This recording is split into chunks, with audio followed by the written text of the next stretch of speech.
Bueno, buenas tardes o buenos días a todos y a todas. Primero, un profundo orgullo realmente formar parte del cuerpo docente en una materia que a mí personalmente me apasiona y creo que la sociedad está reclamando una profunda resignificación.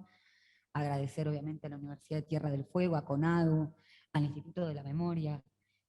Yo creo que estamos viviendo una profunda crisis cultural respecto del rol central que cumple el sindicalismo para ser un país más igualitario. Y digo profunda crisis porque por lo menos en el ámbito académico, el rol secundario que se le asigna al sindicalismo va de la mano, esa omisión, con el profundo discurso antisindical que reinó en nuestro país en la dictadura cívico-militar y con posterioridad en modelos económicos neoliberales que lo que hicieron fue, obviamente, consolidar una distribución regresiva del ingreso. Y este discurso de odio, odio dirigido a referentes políticos de mayorías, a referentes sociales, también va destinado a los sindicatos y a los dirigentes y a las dirigentes gremiales. Y esto no es una casualidad, porque el sindicalismo es un instrumento para distribuir la riqueza en el seno de las fuerzas de trabajo. Desde ese lugar es que yo creo que el sindicalismo forma parte ahora para esa derecha, para esa oligarquía, para esa derecha financiera, si se quiere también, un enemigo interno, así como lo fue hace 45 años atrás todo aquel que atentaba contra la economía rentística y financiera que fue el móvil de la dictadura cívico-militar. Y me parece que esto es importante y no es menor que hoy también se esté intentando resignificar el paradigma de derechos humanos. En el 2015 se hablaba del curro de los derechos humanos. Hoy en día también parece ser que hay libertad o la libertad de expresión llega al punto de la anulación o la supresión en el marco de la democracia de siempre el mismo espacio político. Entonces me parece que encontrar la raíz o la sinergia de cómo juega el trabajo, el sindicalismo y los derechos humanos es fundamental.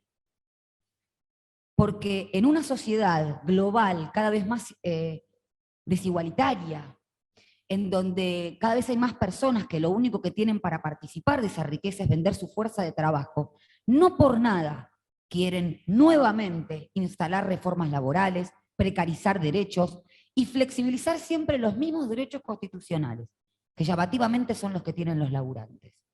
Y eso pasa también porque en la última dictadura muchos de los compañeros y compañeras que desaparecieron eran laburantes, porque era el primer dique de contención que tenía ese proyecto económico para impedir su consolidación. Entonces estamos reestructurando esa situación. Recién hablaba con unos compañeros de la importancia que es desterrar incluso esa defensa tibia y vergonzosa que hay de los sindicatos y que viene de la mano de cierto sector progresista. Al sindicato no se lo defiende tibiamente, porque en nuestro país la reforma laboral, por ejemplo, año 2017, con todas sus idas y venidas, no se consolidó gracias al movimiento obrero organizado. Y fue el mismo movimiento obrero organizado el que parió o fue el antecedente para toda la normativa que vino de la mano, no solamente desde el año 45, el aguinaldo, las vacaciones, sino también con anterioridad, ya incluso la ley de jornada de trabajo del año 1929, que son conquistas que hoy se siguen cuestionando por ser leyes vetustas. Sin embargo, quieren retornar a una constitución de 1853 y no se habla de la constitución de 1949. Tenemos un artículo que es fruto también de otra dictadura militar, el artículo 14 bis, y aún así, esos derechos mínimos que quedaron después de la constitución del 49, hoy en día están siendo cuestionados. Y están siendo cuestionados desde el discurso jurídico. Esto me parece central, por eso yo celebro profundamente que sea desde el punto de vista de lo jurídico, porque lo jurídico tampoco tiene que ser un terreno para que nos sigan disputando. Lo jurídico no es el terreno hermético para que hable no solamente la derecha letrada, sino también la aristocracia de la progresía.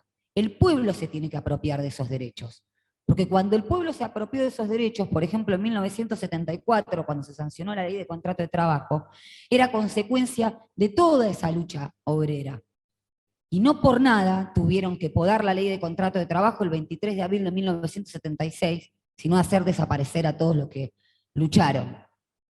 Entonces, me parece central que las usinas académicas estén puestas al servicio de la emancipación popular y de esa felicidad que decía Carlos recién. Porque si nosotros no ponemos el derecho como instrumento de emancipación, vamos a regalarle ese instrumento para que sea un instrumento de persecución. Y por eso, para que efectivamente exista una reforma judicial, tiene que darse en varias dimensiones: la dimensión social, la dimensión académica y la dimensión jurídica, con la Corte Suprema de Justicia a la cabeza. Porque ese poder judicial, llamativamente también, fue el único que no pasó bajo el tamiz de la democratización después de 1983. Entonces, esto es una tarea de todos y de todas, y estoy convencida que esto es un engranaje fundamental para contribuir a ese proyecto colectivo. Muchas gracias.